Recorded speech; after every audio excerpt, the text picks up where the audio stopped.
Well, hello, heathens. Thank you so much for joining me. Today, we are going to be doing my February wrap up. I'm actually doing it a couple of days early because I have got big plans. Big, massive plans for March, April, May, for let's just say the next 6 months. Because as you may know, I have gotten very heavily into the world of dark romance. Dark fantasy has always been my favorite, dark fairy tales. But oh, that dark romance is coming in strong, and I will have several videos posted about that, including a massive haul because I hold a lot of books. I bought a lot of books. I'm also going to be doing a project where I'm planning to read 50 dark romance books over the next few months, and I will then be saying what my favorites are. I'll be doing various videos on different topics, and you'll see I would have posted my dark romance vampire specific video. So those are the recent vampire books that I read that are also under the dark romance, or I guess romantasy paranormal section of the bookstore. Is there such a... There should be a section like that. But anyway, I'm rambling.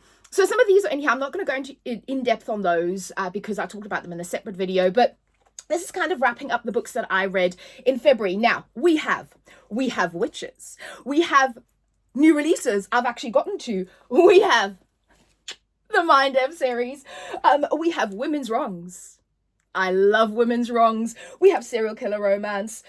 We have The Lot. And we have a Carmilla retelling that was just sublime. So, let's get into it. For February, I read... Where shall we start? Okay, I'm just going to start here because... So, some of these I won't go too in-depth because they're going to be, like I said, in different videos. But let's talk about the Mind F series by S.T. Gibson. I was so looking forward to this. Oh, sorry, S.T. Abbey. Not Gibson. No. Abbey. And I love it.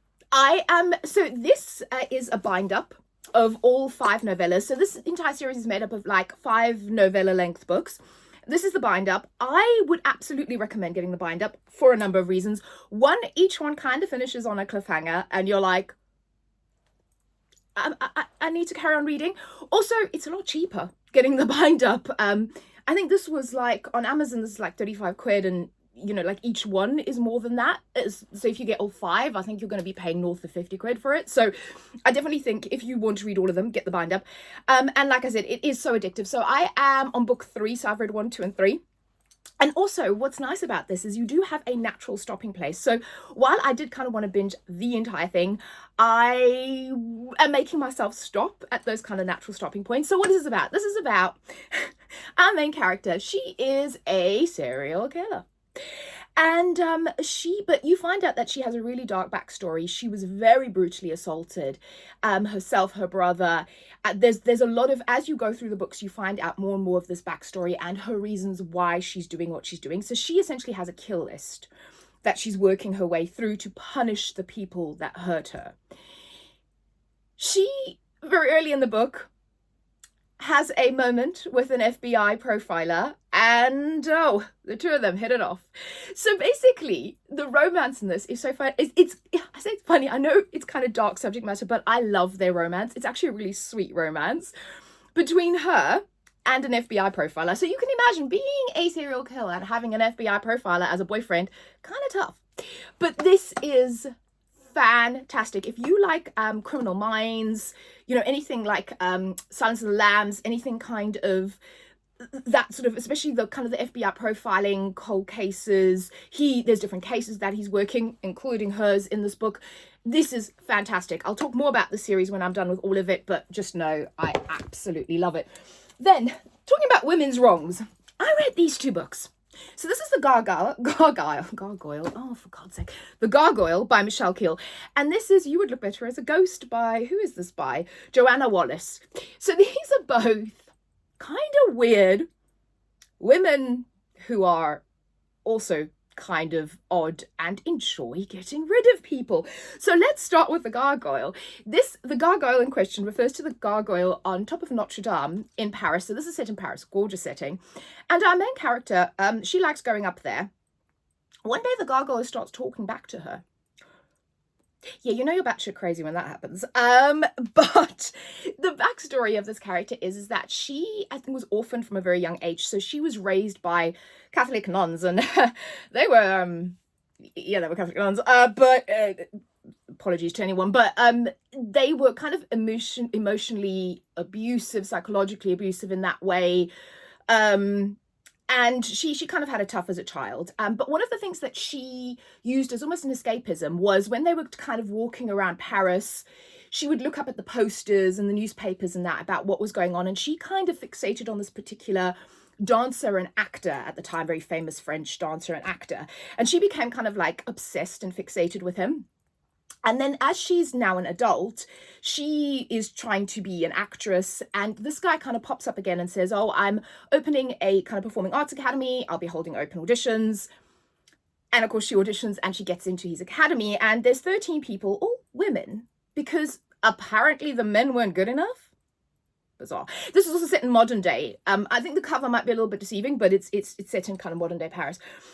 And then the story kind of evolves. So she's like really obsessed with this guy, but she's also vying for his attention. And when one of the other girls gets in the way of his attention, she has to then get rid of that competition permanently. But also, she's kind of spurred on by this talking gargoyle. And you do realize as you're going through the story is her narrative in her head and what she's seeing in these relationships are different to what the characters are saying to her. Like a character will be like, oh, you're such a good friend, you know, you're so sweet, and in her head she'll be going, no, we're not friends, I hate you, you hate me, kind of thing.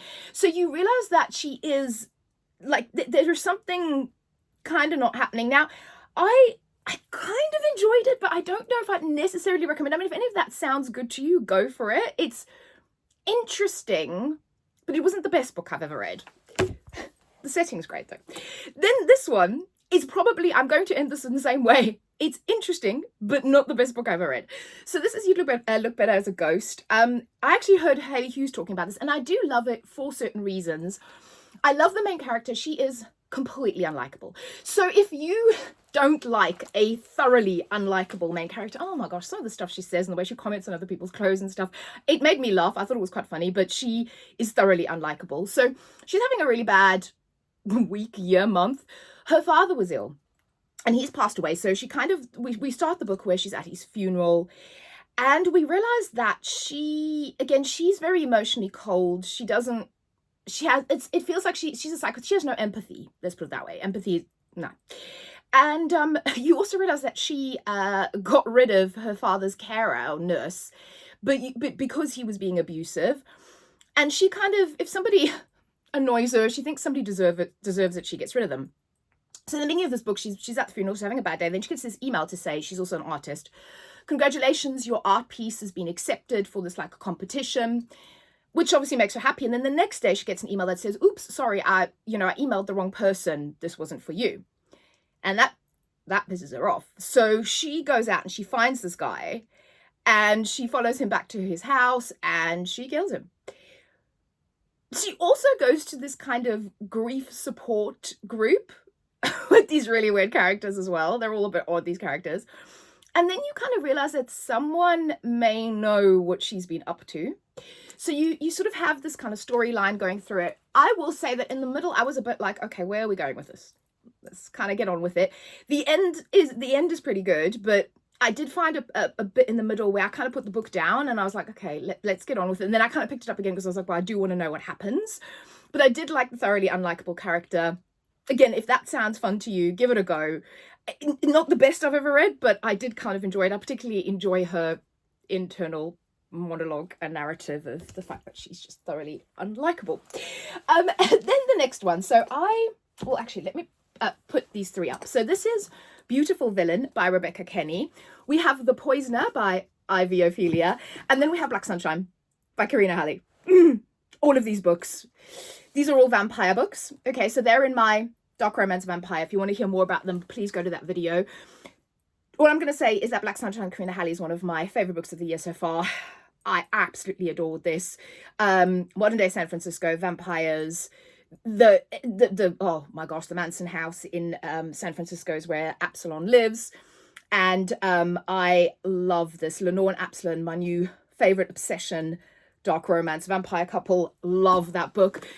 This beautiful villain is a retelling of The Great Gatsby, but add vampires. And the mythology in this is really interesting because the vampires are a genetic mutation rather than being undead. And again, this is contemporary romance, set in a contemporary world, but follows the beats very much of Great Gatsby, which is one of my all-time favorite books.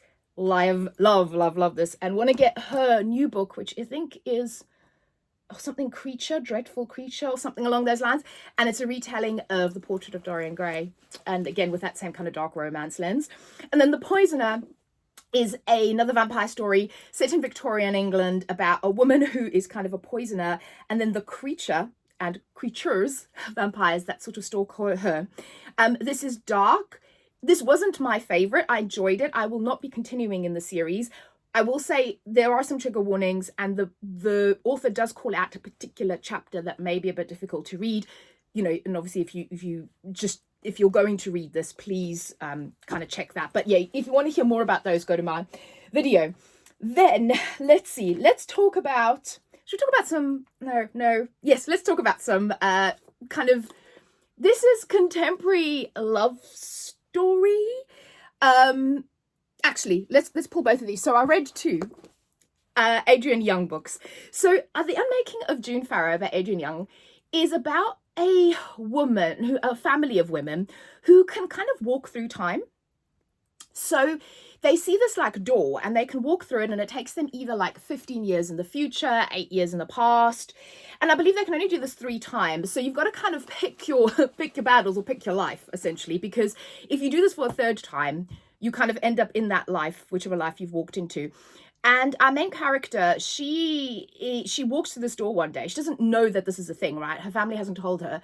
And she sees basically another version of her life that she walked away from in the future, which is really weird and disorientating. I'm doing a terrible job of explaining it, but I think it's a bit like The Time Traveler's Wife, if you kind of see it that way.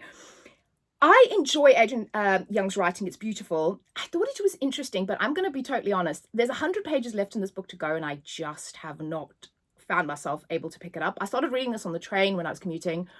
It was fine, but I don't know if I'm going to take an hour to actually finish this. So, but the Adrian Young book that I did love was Fable. So this, I believe, is actually YA. But what I love about this is I like anything kind of pirates, right? Pirates, Pirates of the Caribbean. Yes, please, Johnny Depp. But so this is about Fable. And she's actually the child of Saint, who is quite a famous kind of pirate in this world. And her mother died when she was young aboard one of the ships that they were sailing with Saint with her father.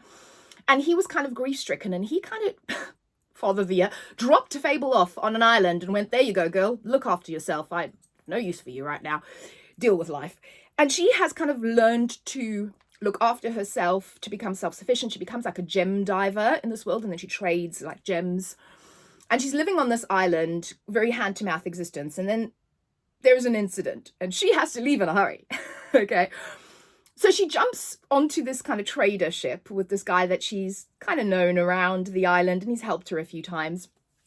And her goal is to go find her father, essentially, and go, hi, I'm your daughter. I want to sail in your fleet, and I want to be a pirate on your fleet. Things don't go as she plans. And there is a love story between her and the captain of this trading ship. There is a lot of kind of family intrigue. There's a trading. The atmosphere is gorgeous. The writing is beautiful. I kind of could see this would make a beautiful, beautiful novel. There's a follow-up called Namesake. And then there's also Saint, which is from Saint's POV, I'm assuming. And I'll definitely be picking up the other two. I think Namesake's actually on my library audiobook catalogue. So I'm going to be doing that as an audiobook. But I absolutely love this. And I've got quite a few sort of ocean pirate kind of ship-themed particularly dark romance novels that I've been looking at, and I'm going to be doing a whole separate thing on that. Then I also read, while we're doing dark fairy tales, sorry, I have to get it down here, and we're back in the room. This is Gilded by Marissa Meyer. I listened to this on audio, and it was really fantastic. So this is kind of like a bit of a, is it Rumpelstiltskin that weaves the straw into gold? So you have our main character here, Serelda, who she has been born with these kind of like spinning wheels in her eyes. And the kind of the I guess the gossip in this town is that her father made a deal with one of the gods, and it's like a god of lies or like storytelling, because his wife couldn't have a baby. They made a deal. They had Serelda. And so the town kind of sees her as cursed, and they also see her as a liar because she loves to tell stories. Because like that's her thing. That's what she's God kind of touched by, is being able to tell tales and tell stories. And she talks about like the Fae, and her mother actually disappeared, and her father's always said that her mother was taken by the Fae. And of course, everybody in town is like, he's crazy, she's crazy. They tell lies, leave them alone. So she's not having the best time. And then one day she's kind of coming home, and she stumbles across two Fae, and they are running, and she hides them, and they're actually running from the Wild Hunt. And kind of the prince or the king of the Wild Hunt of the Fae sees Serelda, takes her back to his very haunted castle, and I think he's gonna kill her. And she's basically, no, don't do that. I've got the special power. See these wheels in my eyes? It's spinning wheels. And I can spin straw into gold. And he's like, cool, great. There's a whole room full of straw. You go, girl. And of course she's thinking, oh, bugger. I can't actually do this. And then Guild shows up. And Guild is a poltergeist in this castle, and he actually can do that. He can spin straw into gold, and he helps her. And it's their kind of romance. There's a lot of like intrigue with the king, his backstory, the Fae, the townspeople. It's proper fairy tale vibes, but in a more dark, kind of gothic way almost.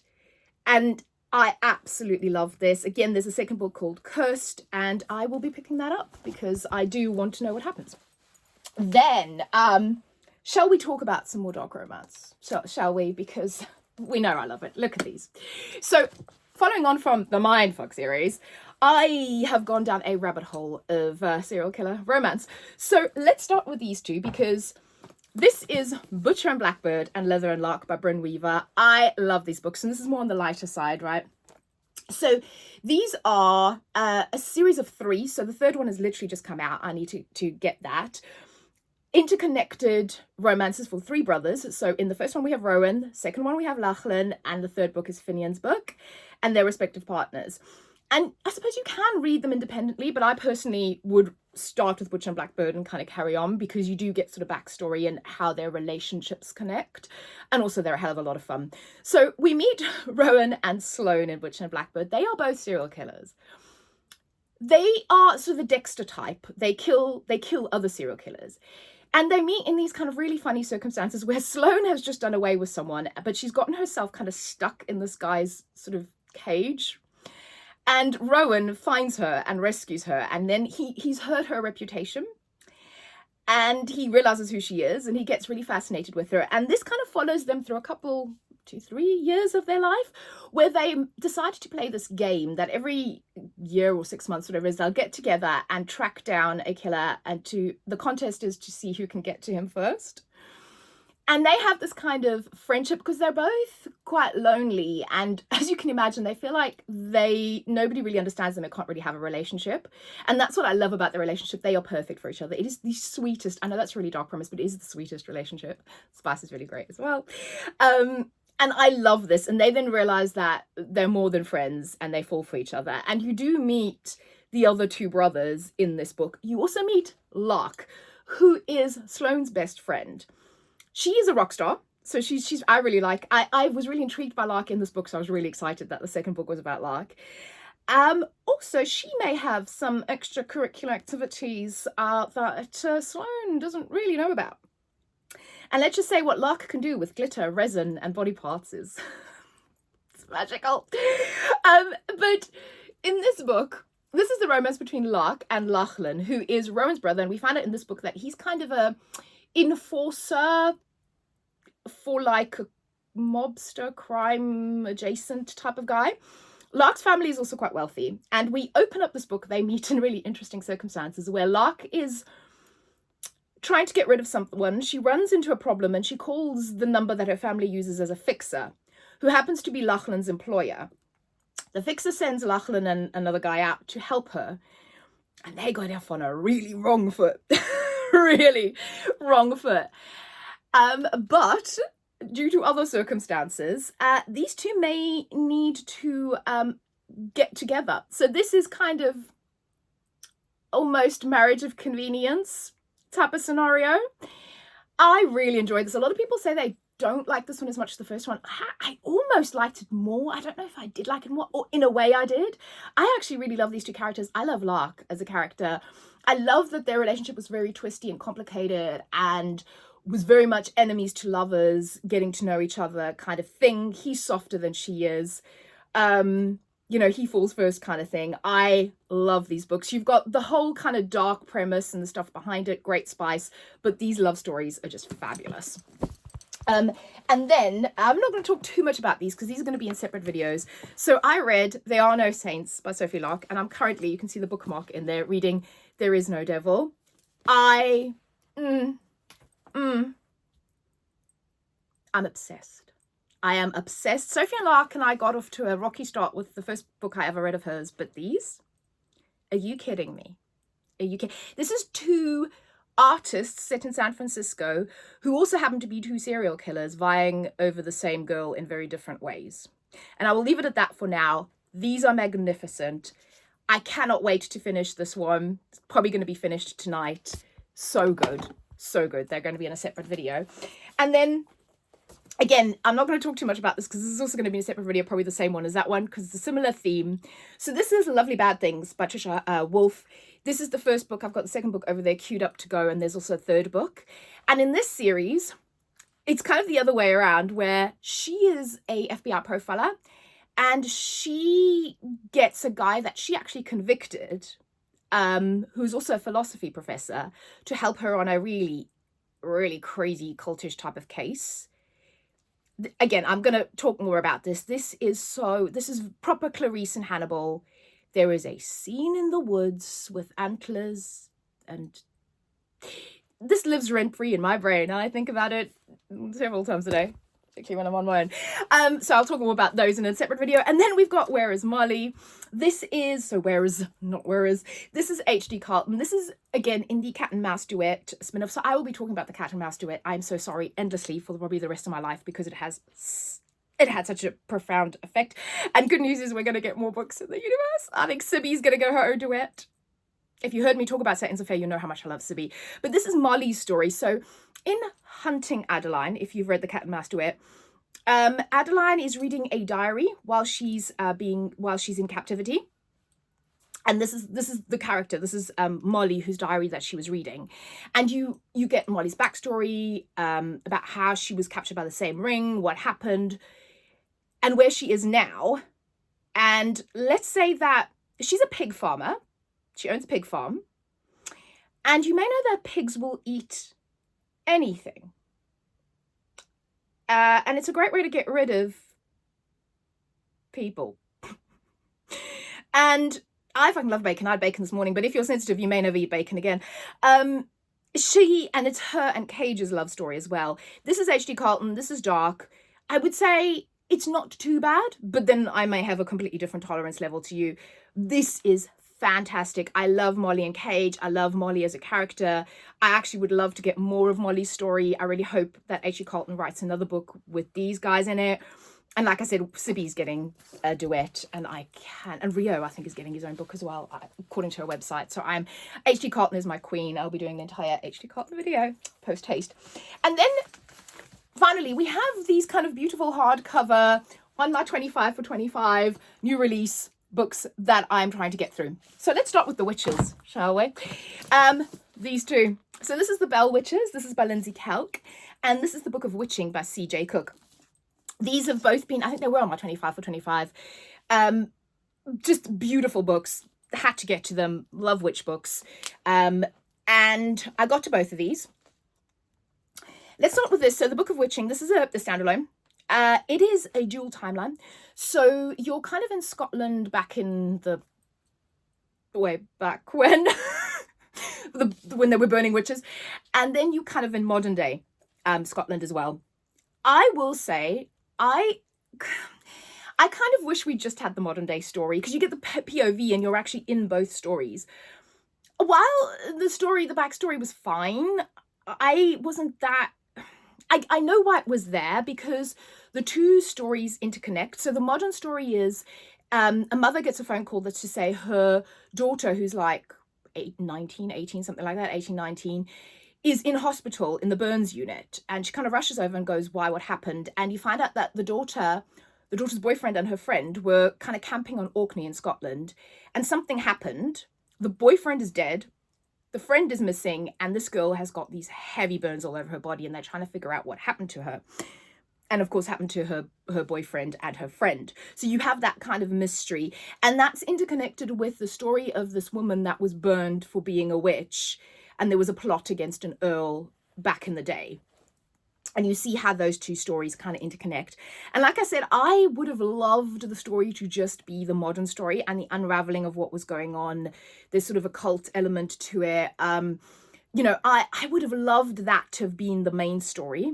So while I enjoyed it, I would have enjoyed it personally, and this is a me thing, more if we had had just the modern version of the story. Personally. Then The Bell Witches by Lindsay Kalk.